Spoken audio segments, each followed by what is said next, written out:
To my channel Edu Infinity. आज हम करने वाले हैं ईपीसी का नेक्स्ट टॉपिक जो कि है रिपोर्ट ऑन लोकल फेस्टिवल। तो यहाँ पे जो मैंने टॉपिक चूज़ किया है वो लिया है नवरात्रि यानी कि दुर्गा पूजा।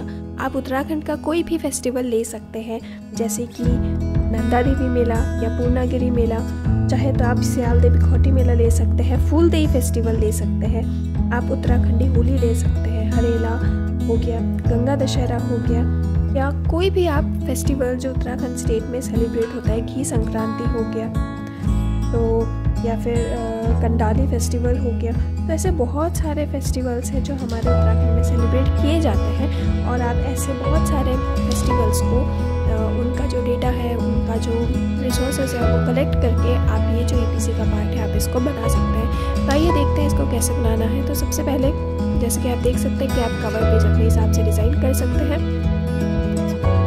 फिर इसके बाद जैसे आप यहाँ देख सकते हैं कि यहाँ पे मैंने सबसे पहले एक डेफिनेशन लिखी है कि फेस्टिवल किसे कहते हैं और फेस्टिवल क्यों ऑर्गेनाइज करते हैं, वो यहाँ पे मैंने डिटेल में लिखा हुआ है कि एक फेस्टिवल एक इवेंट है जो कि किसी भी कम्युनिटी के द्वारा सेलिब्रेट किया जाता है, एक रिलीजन या ट्रेडिशंस को फॉलो किए जाते हैं, उसमें कुछ रिचुअल्स होते हैं, कुछ कस्टमरी वेज होते हैं जिस वजह से हम किसी भी कल्चर या रिलीजन में किसी भी फेस्टिवल को सेलिब्रेट करते हैं। फिर इसके बाद जैसे कि आप देख सकते हैं कि रिपोर्ट, अगर हम कहें कि रिपोर्ट क्या है कल्चरल फेस्टिवल की, तो वो एक स्पोकन या रिटन अकाउंट है, यानी हमने जो देखा, हमने जो ऑब्जर्व किया उसको हम कैसे प्रेजेंट करें वो हम इस रिपोर्ट में देखेंगे।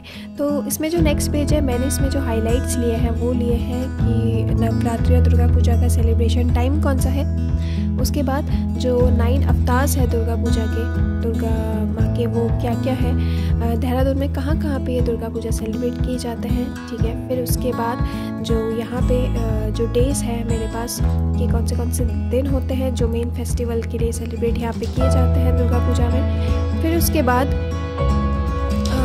जैसे कि आप देख सकते हैं कि यहाँ पर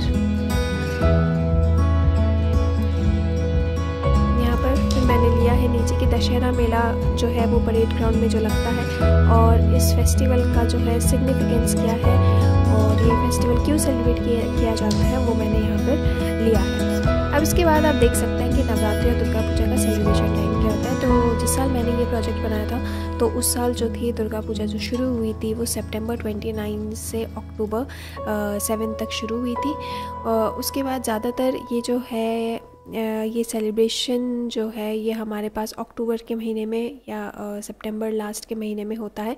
उसके साथ साथ ये जो है ये पूरा फेस्टिवल जो है हमारे पास ये यहाँ पे जो हिंदू कैलेंडर के हिसाब से अश्विन का महीना होता है उसमें सेलिब्रेट होता है, उसको शरद नवरात्रि भी बोलते हैं।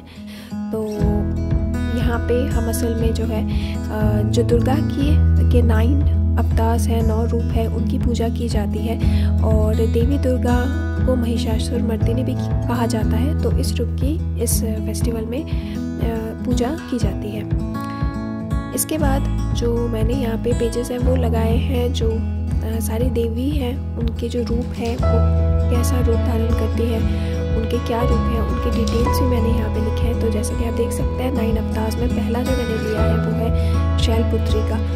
तो शैलपुत्री की डिटेल्स यहाँ पे मैंने दे रखी है, आप चाहे तो यहाँ पे सारी डिटेल्स पढ़ सकते हैं। उसके बाद जो द्वितीय अवतार है वो ब्रह्मचारिणी का है। तो ब्रह्मचारिणी अवतार जो दूसरे दिन जो पूजा की जाती है वो ब्रह्मचारिणी अवतार की जाती है। सिमिलरली तीसरे दिन का जो है वो चंद्रघंटा रूप की पूजा की जाती है। यहाँ पे आप देख सकते हैं कि यहाँ पे मैंने क्या क्या डिटेल्स दी है। फिर हमारे पास जो नेक्स्ट 4th, 5th और 6th डे यानी कि देवी कुष्मांडा, देवी स्कंद माता और देवी कात्यायनी, इन सब देवियों की जो पूजा है वो 4th, 5th और 6th डे में की जाती है। तो यहाँ पे जो डिटेल्स है गिवन है कि इनका नाम ऐसा क्यों है, इनमें इनको क्या ऑफर किया जाता है, ये सारा डिटेल्स यहाँ पे मैंने लिखा हुआ है। आप चाहे तो वीडियो को पॉज करके आप पढ़ सकते हैं और यहाँ से अपना कंटेंट कलेक्ट कर सकते हैं।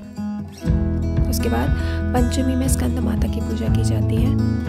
तो जैसे कि आप देख सकते हैं कि यहाँ पे 4 आर्म डेटी है जिनके हाथ में एक लोटस रहता है, एक कमंडलू रहता है। तो ये सारा डिटेल्स यहाँ पे लिखा हुआ है। सिमिलरली षष्ठी में कात्यायनी देवी की पूजा की जाती है, और इस अवतार में देवी को जो है इस अवतार में सबसे वॉयलेंट रूप कहा जाता है ये गॉडेस पार्वती का, आप पढ़ सकते हैं यहाँ से। इसके बाद बाकी जो 3 रूप है वो है कालरात्रि, महागौरी और सिद्धिदात्री। तो जैसे कि यहाँ पे मैंने इसका फिर से डिटेल गिवन है कि कालरात्रि को सप्तमी के दिन पूजा जाता है, महागौरी रूप को अष्टमी के दिन पूजा जाता है और सिद्धिदात्री को नवमी के दिन पूजा जाता है। तो यहाँ पे आप इन सब की डिटेल्स लिख सकते हैं। और ये जो इमेजेस है ये आपको नेट में कहीं पे भी मिल जाएंगे, आप इमेजेस आप कहीं से भी निकाल सकते हैं, तो उसकी कोई दिक्कत नहीं है। और मुझे इंटरनेट पे मिल गए थे कुछ फ़ोटोज़ अच्छी, तो मैंने इसलिए सारी जो मुझे फ़ोटोज़ मिली वो मैंने निकाली और मैंने फाइल में इसके साथ। इसके बाद जो मैंने टॉपिक लिया है वो ये लिया है कि कहाँ कहाँ पे देहरादून में दुर्गा पूजा की सेलिब्रेशन की जाती है। तो जैसे कि आप देख सकते हैं मैंने जहाँ पे 2019 में जहाँ पे दुर्गा पूजा के पंडाल लगाए गए थे, जहाँ सेलिब्रेशन हुए थे, मैंने वहाँ की फ़ोटोज़ डाली है। फिर इसके बाद यहाँ पे जो जगह है वहाँ पे मैंने मेंशन किया है, जैसे कि आप देख सकते हैं बंगाली साहित्य समिति है, दुर्गा बाड़ी है, अदोई वाला शिव शक्ति मंदिर है, फिर ऑर्डिनेंस फैक्ट्री हो गया, नेहरू कॉलोनी माता मंदिर हो गया, लक्ष्मी नारायण मंदिर हो गया, रामकृष्ण मिशन। तो मैं ये जो जगह मैंने यहाँ पे मेंशन की है, मैं यहाँ का डिस्क्रिप्शन दूँगी। नेक्स्ट साइट्स में आप देखेंगे कि यहाँ पे पूजा कैसे होती है, किस तरीके से की जाती है, उसका डिस्क्रिप्शन मैंने यहाँ पे दिया है। तो सबसे पहले मैंने यहाँ पे लिया है जो बंगाली लाइब्रेरी है करणपुर में, वहाँ पे पूजा किस तरीके से की जाती है। फिर पिक्चर्स वगैरह आप अपने हिसाब से लगा सकते हैं। फिर यहाँ पे आप देख सकते हैं कि यहाँ पे मैंने इसकी हिस्ट्री दी है कि कब से ये शुरू हुआ था ये पूजा, कब से चल रहा है और किस तरीके से सेलिब्रेट की जाती है। ये जो सोसाइटी है या जो कह सकते हैं कि जो ऑर्गेनाइजर्स हैं वो किस तरीके से यहाँ पे पूजा सेलिब्रेट करते हैं। तो 2019 में जो था यहाँ पे 97th सेलिब्रेशन था, 97th ईयर का सेलिब्रेशन था। फिर इसके बाद यहाँ पे जितने भी रिचुअल्स वगैरह है सब होता है, तो ये चीज़ मैंने यहाँ पे डिटेल में मेंशन की है। इसके बाद आप देख सकते हैं जो नेक्स्ट है वो मैंने यहाँ पे लिया है जो दुर्गा बाड़ी के रिचुअल्स है, जो इंजी से दुर्गा बाड़ी है वहाँ के।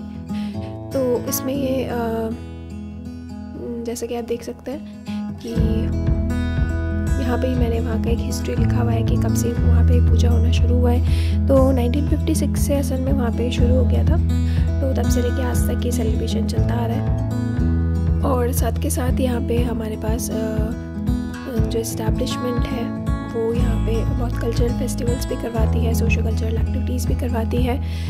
ओवरऑल जो बंगालीज़ का एक बहुत अच्छा हब है यहाँ पे, जो इस दुर्गा पूजा के टाइम में आके इंटीग्रेट होते हैं। और ना सिर्फ बंगालीज़ बल्कि वेरियस और भी जो यहाँ के रेसिडेंट्स हैं उत्तराखंड के, वो भी सारे आके यहाँ पे बहुत अच्छे से ये सेलिब्रेशन होता है। ये एक्चुअली सारी सोसाइटीज़ को, सारे कम्युनिटीज़ को एक तरीके से मिलाने का, इंटीग्रेट करने का बहुत अच्छा तरीका भी है। इसके बाद आप देख सकते हैं कि यहाँ पे इस साल जो सेलिब्रेशन हुआ था 2019 में, तो उन्होंने जो डेकोरेशन किया था वो किया था हमारे पास जो सौरा पेंटिंग्स हैं, जो कि उड़ीसा की एक तरीके की फोक आर्ट है। तो उन्होंने यहाँ पे जो डेकोरेशंस है वो सौरा ट्राइबल्स की बनाई हुई जो फोक आर्ट है, जिसको सौरा आर्ट कहते हैं, उससे उन्होंने किया था, सौरा पेंटिंग से किया था। और बहुत नेचुरल डाइज और कलर से इन्होंने ये सारा डेकोरेशन किया था, तो वही चीज़ मैंने यहाँ पे मेंशन किया है। फिर इसके बाद जो मैंने यहाँ पे लिया है वो लिया है जो आपके पास रायपुर ऑर्डिनेंस फैक्ट्री का जो पूजा होता है उसका लिया है। जैसे कि हम सब जानते हैं कि वहाँ पे सबसे जो देहरादून में सबसे बड़ा पूजा होता है वो वहीं पे होता है, काफ़ी बड़ा मेला लगता है वहाँ पे। तो वो ग्राउंड भी बहुत बिल्कुल एकदम फेयर टाइप एटमॉस्फेयर रहता है वहाँ पे, बिल्कुल मेला वाला फील आता है, क्योंकि वहाँ पे क्राउड बहुत आता है एंड सेलिब्रेशन भी बहुत ज़ोर शोर से होता है वहाँ पे। फिर वहाँ की मैंने हिस्ट्री लिखी है, वहाँ पे किस तरीके से सेलिब्रेशन किया जाता है। और 1943 से वहाँ पे जो जूनियर क्लब के प्रेमाइसेस है वहाँ पे सेलिब्रेशन होता है। तो 2019 में सिर्फ उनका 76 दुर्गा पूजा था और इन्होंने भी बहुत इको फ्रेंडली वे में जो थीम बनाया था और उसको सेलिब्रेट किया था। हर साल जो है इनके थीम्स बदलते रहते हैं। और साथ के साथ जो फूड स्टॉल्स है या जो डेकोरेशन स्टॉल्स है या कह सकते हैं कि हमारे पास बहुत सारे स्टॉल्स लगते हैं वहाँ पे, बहुत तरीके के स्टॉल्स लगते हैं और जो भी लोग वहाँ पे आते हैं वो बहुत एंजॉय करते हैं वहाँ की पूजा को। इसके साथ साथ जो यहाँ पे नेक्स्ट लिया है मैंने वो लिया है रामकृष्ण मिशन, जो कि यहाँ पे हमारे पास राजपुर रोड में स्थित है। तो वहाँ पे भी हमारे पास जो दुर्गा पूजा की सेलिब्रेशंस है वो की जाती है। वहाँ के जो प्रीस्ट है मठ में, वहाँ के जो पुजारी है वो वहाँ पे करते हैं। और ये हमारे पास, क्योंकि जो मठ सेंटर है वो 1916 में यहाँ पे स्थापित हुआ था, तो वहाँ पे हमारे पास क्योंकि रामकृष्ण परमहंस जी खुद देवी के साधक थे, तो इसलिए दुर्गा पूजा वगैरह की पूजा भी यहाँ पे बहुत अच्छे से की जाती है। हाँ, बहुत लार्ज स्केल में पूजा नहीं होती है, छोटे से ही मंदिर, छोटे से ही मूर्तियाँ बनाई जाती है और वहाँ पे पूजा की जाती है, बट सेलिब्रेशन यहाँ भी होता है। फिर इसके बाद अष्टमी के दिन और नवमी के दिन यहाँ पे जो भोग है वो डिस्ट्रीब्यूट होता है और काफ़ी फेमस है यहाँ का पूजा भी, तो वो भी मैंने यहाँ पे मेंशन किया हुआ है। इसके बाद जैसे कि आप देख सकते हैं कि यहाँ पे मैंने कुछ फोटोज़ वगैरह लगाई है कि कैसे ढाकी वगैरह ढोल बजाते हैं, ठाकुर बजाते हैं दुर्गा पूजा के टाइम। डेकोरेशंस तो हम अपनी मर्ज़ी से ही करते हैं, हम किस तरीके से डेकोरेट करना चाहते हैं किसी भी प्रोजेक्ट को, वो बिल्कुल हमारे ऊपर निर्भर करता है, हम किस तरीके से उसको प्रेजेंट करना चाहते हैं। फिर उसके बाद यहाँ पे मैंने rituals and customs of Durga Puja लिखा है कि हर दिन क्या क्या रिचुअल्स और कस्टम्स होते हैं। तो पहले दिन जैसे कि महाषष्ठी के दिन क्या क्या होता है, बोधन, आमंत्रण और अधिवास, जो मेन इवेंट्स हैं वो इस दिन के हाइलाइट्स हैं, तो उसके बारे में फिर मैंने यहाँ पे थोड़ा सा डिस्क्रिप्शन दिया है।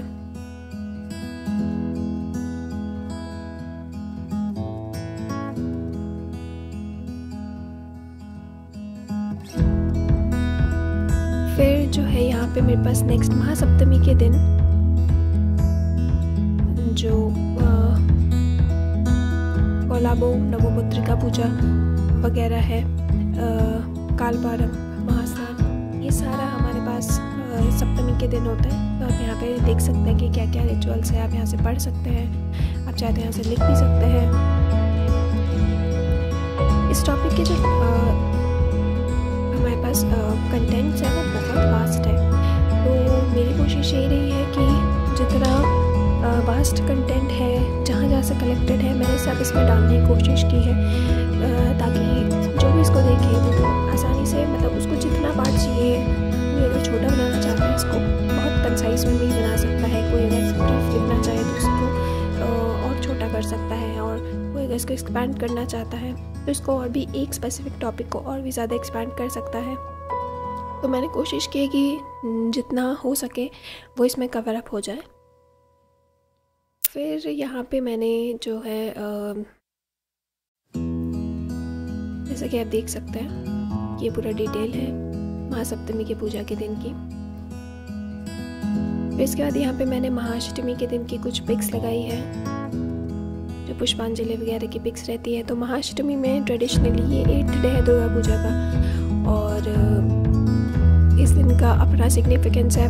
तो वो क्या सिग्निफिकेंस है, क्यों होता है, वो सारा मैंने यहाँ पे लिखा हुआ है, आप वीडियो को पॉज करके ज़रूर पढ़ सकते हैं।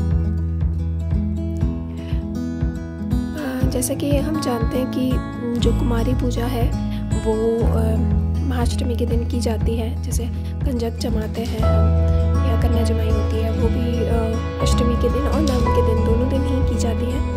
तो कहीं कहीं पे अष्टमी में होता है, कहीं नवमी में होता है। इम्पॉर्टेंट ये है कि जो संधि पूजा है दुर्गा पूजा का वो स्पेसिफिकली बहुत मायने रखता है। तो संधि पूजा एक्चुअली वो टाइम है जब अष्टमी ख़त्म होते ही और नवमी स्टार्ट होता है, तो जो एकदम जंक्शन पॉइंट है, अष्टमी ख़त्म होते नवमी स्टार्ट होने का वो जो पॉइंट ऑफ टाइम है उसको उस पॉइंट ऑफ टाइम में संधि पूजा की जाती है। और कहा जाता है कि जो संधि पूजा का टाइम है उस टाइम जो एनर्जीज़ है वो सबसे ज़्यादा रहते हैं, और जो दुर्गा पूजा के टाइम जो एनर्जीज़ है जिसको हम कहते हैं कि सबसे पावरफुल एनर्जीज़ है वो उस टाइम एग्जिस्ट करते हैं, और इसलिए उस उस पॉइंट ऑफ टाइम का बहुत ज़्यादा सिग्निफिकेंस है। तो यहाँ पे मैंने अंजलि का डिटेल दिया हुआ है। उसके बाद जो संधि पूजा के रिचुअल्स हैं, तो जैसे कि मैंने आपको बताया कि जो संधि पूजा का टाइम है वहाँ पे सबसे ज़्यादा एनर्जीज़ जो होता है वो एग्जिस्ट करते हैं उस टाइम में। तो उस टाइम पे 108 दिए जलाए जाते हैं संधि पूजा के टाइम। तो यहाँ पे सारा उसका डिटेल दिया हुआ है कि किस तरीके से किया जाता है।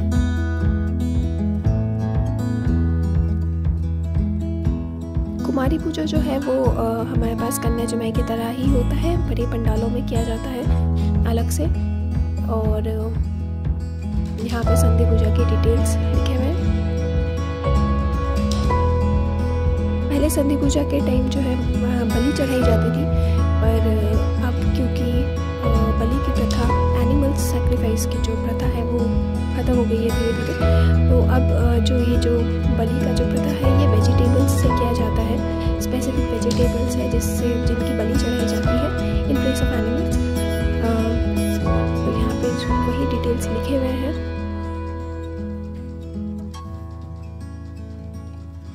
इसके साथ साथ आप देख सकते हैं कि दुर्गा पूजा में हर दिन जहाँ पे भी पूजा होती है वहाँ पे भोग ऑफरिंग्स की जाती है। फिर हम आते हैं महानवमी के दिन कि महानवमी वाले दिन क्या क्या सेलिब्रेशंस होता है, क्या क्या सेरेमनीज होता है, क्या क्या रिचुअल्स होते हैं, वो सारा मैंने यहाँ पे लिखा हुआ है।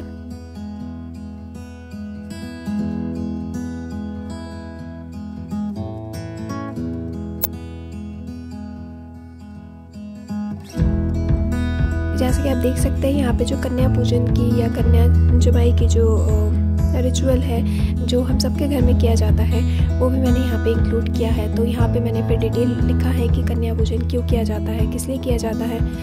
तो जैसे कि आप देख सकते हैं यहाँ पे मैंने लिखा हुआ है कि एक लड़की को पूजने से क्या फल मिलता है, ऐसे ही 2 कन्याओं को पूजने से क्या फल मिलता है। ऐसे ही बहुत सारे हमारे पास पूरा डिटेल में है कि टोटल हमारे पास सब जो जितनी कन्याओं की पूजा कर सकते हैं, तो उस हिसाब से यहाँ पे उनकी जो फल है, जो हमारे पास शास्त्र है उनमें क्या क्या उसके हिसाब से, बिलीव्स के हिसाब से क्या क्या फल मिलता है वो यहाँ पे सारा मैंने लिखा है।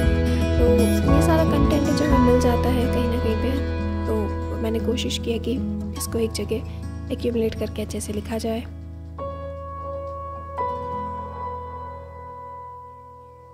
इसके साथ साथ कन्या पूजन कैसे किया जाता है, क्या रिचुअल्स है, किस तरीके से किया जाता है, वो भी मैंने यहाँ पे लिखा हुआ है।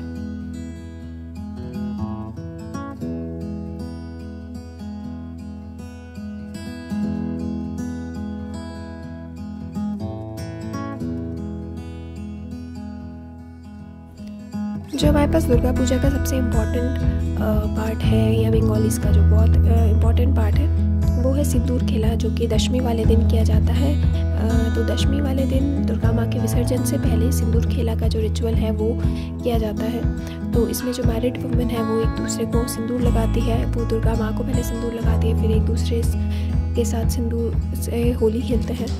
फिर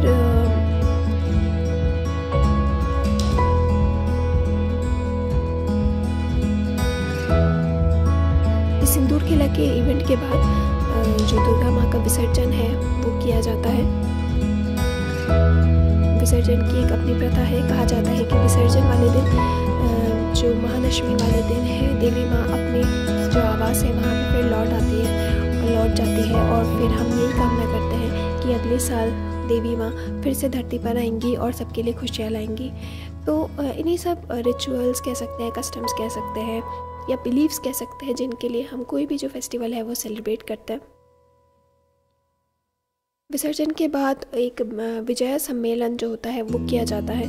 तो विजया सम्मेलन में जो शांति जल है वो सब पे छिड़का जाता है। शांति जल वही जल है जहाँ पे दुर्गा माँ की विसर्जन की जाती है और वहाँ से उस पानी को लेकर आया जाता है। तो क्या कहा जाता है कि इनसे जो है वो एक तरीके से आशीर्वाद के रूप में माना जाता है। डिवोटीज पर ये छिड़का जाता है कि एक माँ का आशीर्वाद है जो कि साल भर बना रहे। तो ऐसे बहुत सारे बिलीव्स और कस्टम्स है जिसकी वजह से हम जो फेस्टिवल्स है, ये लोकल फेस्टिवल्स है वो सेलिब्रेट करते हैं। हर फेस्टिवल का अपना एक सिग्निफिकेंस है। तो आगे देखते हैं कि और क्या क्या है हमारे पास इसमें। तो नेक्स्ट यहाँ पे देखिए, ये तो हम सब जानते हैं कि विजयादशमी वाले दिन एक और सिग्निफिकेंस है कि भगवान राम जी ने रावण का वध किया था उस दिन, जो वॉर हुआ था उन दोनों के बीच। तो उस दिन क्योंकि राम जी ने रावण का वध किया था तो उसका सेलिब्रेशन विजयदशमी वाले दिन की जाती है। तो परेड ग्राउंड में बहुत बड़ा मेला लगता है और वहाँ पे रावण, कुंभकर्ण और मेघनाद के पुतलों को जलाया जाता है और वो भी काफ़ी ह्यूज गैदरिंग होता है। तो वहाँ पे भी लोग बहुत आनंद से ये फेस्टिवल सेलिब्रेट करते हैं, ये मोमेंट सेलिब्रेट करते हैं। तो यहाँ पे लिखा हुआ है मैंने कि किस तरीके से ये सारा कार्यक्रम होता है, कैसे लोग शाम से इकट्ठा होना शुरू होते हैं और क्योंकि मेला भी लगता है वहाँ पे, तो लोग कैसे खूब आनंद करते हैं, खूब मज़े करते हैं वहाँ पे।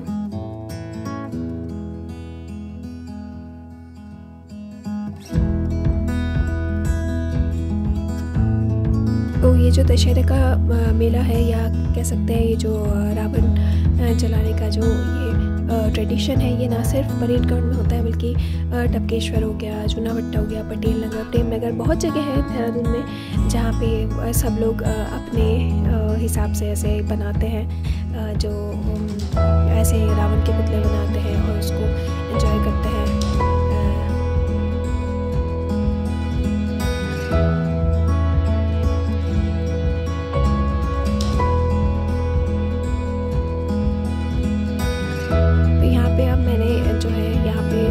जो PPC की फाइल है वो यहाँ पे मैंने कंक्लूड करते हुए ये लिखा है कि जो भी सिग्निफिकेंस है इस फेस्टिवल का वो मैंने यहाँ पे लास्ट में बताया है। आप देख सकते हैं कि यहाँ पे क्योंकि देहरादून एक ऐसा शहर है जहाँ पे गढ़वाली, कुमाऊनी, नेपाली, तिब्बती, पंजाबी, बंगाली, देसी सब तरीके के लोग रहते हैं। तो ये एक कल्चरल हब है, यहाँ पे बहुत तरीके के लोग रहते हैं, बहुत सारे कस्टम्स और रिचुअल्स फॉलो होते हैं, सबके अपने तरीके हैं जिस तरीके से वो एक फेस्टिवल को सेलिब्रेट करते हैं। और ये एक रिप्रेजेंटेशन होता है कि कैसे यूनिटी इन डाइवर्सिटी मेंटेन की जाती है एक देश में, कैसे सब कल्चर्स के लोग आपस में खुश होके किसी भी फेस्टिवल का आनंद उठाते हैं। तो इसी तरीके से आप जो है अपना लोकल कल्चरल हेरिटेज का जो पार्ट है वो आप लिख सकते हैं। और हाँ, जैसा कि मैं हमेशा कहती हूँ कि आप जब भी कोई भी काम करें तो उसमें रेफरेंसेस देना बिल्कुल ना भूलें।